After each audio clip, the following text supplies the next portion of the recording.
Happy 4th of July, everyone. I'm First Alert meteorologist Leah Hill. Today is still a First Alert weather day. We had the morning rain. We get a break now, and then in the afternoon or late evening and overnight, another round of showers and potentially severe storms moves in.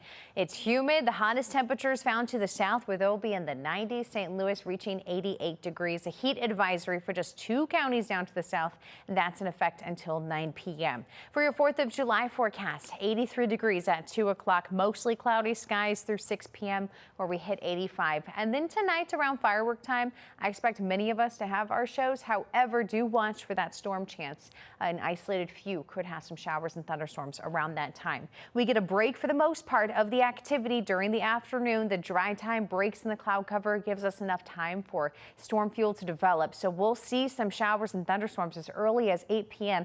primarily for places to the south, but it's possible some of those could lift a little bit northward. How far north they lift just remains to be seen by this point. It'll all depend on their movement after they develop. So I cannot rule out an isolated stronger storm around St. Louis closer to 10 o'clock. For the most part, the activity moves in with the front. It interacts with all of that energy we have out ahead of those storms. South of 64 is where there's slightly greater potential for some strong or severe storms today.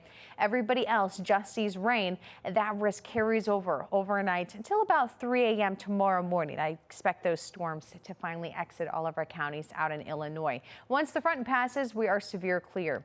Now, with the storms quickly developing into a line, wind is going to be the primary threat with those storms, especially south of the St. Louis metro area. St. Louis is in the threat level 1 risk out of 5 for severe weather, just to the south in the threat level 2 risk out of 5. Just because we're in the lower category, it doesn't mean our risk for severe weather is 0. So it's something we're still watching closely.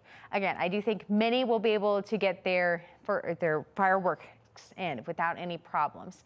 But closer to 9 o'clock, that's when you need to be checking the radar frequently and make adjustments to your plans as needed. Make sure there's a shelter because it's not just severe storms that will impact you. It's possible a lot of lightning could be in the area as well, and that can pose a risk to any of those outdoor activities. The storms clear early Friday morning, Saturday, where we're looking at 87 degrees.